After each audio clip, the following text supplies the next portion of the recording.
24/7 ताजा समाचार के पाठकों के लिए मेरी तरफ से हार्दिक शुभकामनाएं।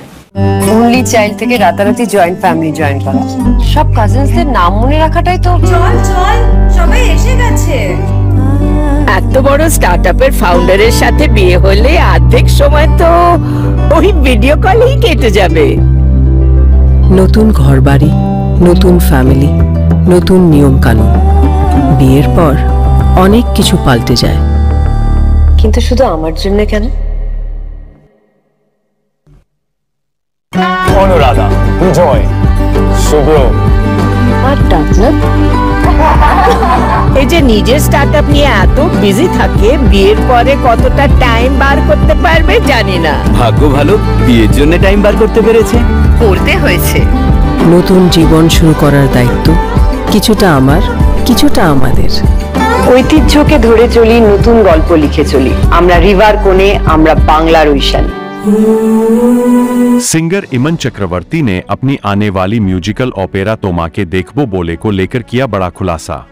आइए सुनते हैं उन्होंने इस ओपेरा को लेकर क्या कहा। প্রথমত সবাইকে শুভ সন্ধ্যা। দেবাশিস দাকে আমার নমস্কার শোনা এবং অপেক্ষা আশাবাদীর পক্ষ থেকে, ইয়েলো টার্টেলের পক্ষ থেকে অপেক্ষাকে অনেক অনেক ধন্যবাদ। আমাদের আমি বলতে পারি ও লিটারালি আমাদের একটা জীবনের একটা অংশ, আমাদের বন্ধু হিসেবে আমাদের কাজের জায়গায়। তাই ধন্যবাদ দিয়ে ছোট করবো না, বাট তবুও thank you for the space and thank you for everything that you have done. Nilanjan এবং আমি 2022 সালে আমরা লন্ডনে গেছিলাম। লন্ডনে গিয়ে আমরা একটা ব্রডওয়ে দেখতে গেছিলাম, ওখানে অপেরা বলা হয়। তো পিকাডেলি স্ট্রিটে আমরা গিয়েছিলাম এবং বহু প্রাচীন একটা অপেরা, তার নাম ফ্যান্টম অফ দ্য অপেরা। তো ফ্যান্টম অফ দ্য অপেরা দেখতে গিয়েছিলাম। সেটা দেখতে দেখতে আমার মাথায় কিছু আসেনি, কারণ ওটা আমার ভাবনারও বাইরে ছিল যে এরকম আমরা কিছু একটা করতে পারি। কিন্তু নীলাঞ্জন, নীলাঞ্জন ও বেরিয়ে আমাকে বলেছিল যে আমাদের এত কিছু করার রয়েছে, কিন্তু আমরা ওই গতে বাঁধা জিনিসই করে চলেছি দিনের পর দিন ধরে। আর যেটা দেবাশিস দা বলছিলেন যে দেখুন, ফ্যাশন শোতেও যত টাকার প্রয়োজন তত টাকা পাওয়া যায় না। আমরা সমস্ত জায়গাতেই কম্প্রোমাইজ করে করেই চলেছি।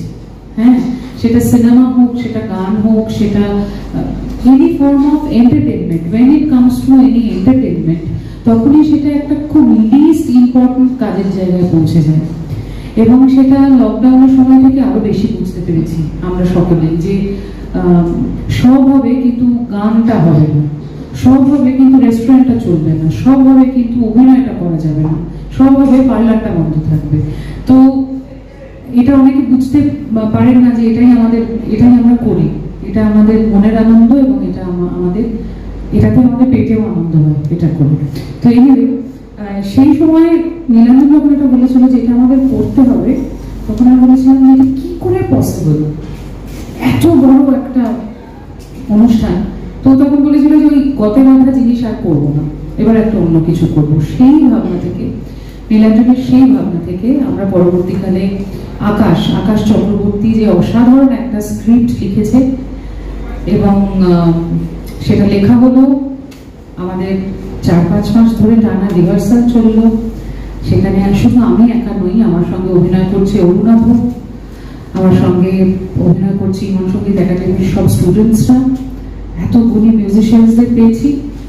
আমাদের বম্বে থেকে অ্যাক্টিং কোচ এসছে, যে আমাদের ওয়ার্কশপ করাচ্ছে। দিনের পর দিন ধরে আমরা কাজ করছি অভিনয়ের উপরে, এবং গান তথা সম্পূর্ণ সমস্ত দিক দেখছে নীলাঞ্জন, তার সঙ্গে অবশ্যই স্বপ্নায়ন্সী রয়েছে।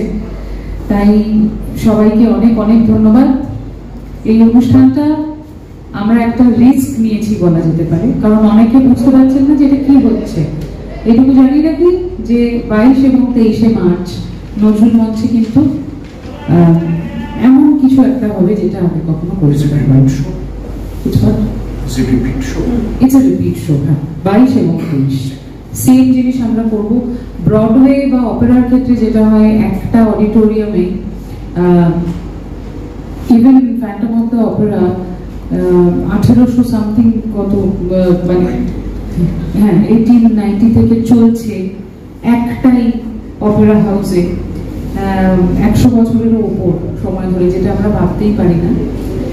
কিন্তু অত বড় গ্র্যান্ডারে কিছু পারবো কিনা আমরা জানি না, তবে আমরা চেষ্টা করেছি হোল হার্টেডলি আমাদের এই প্রোডাকশনটাকে।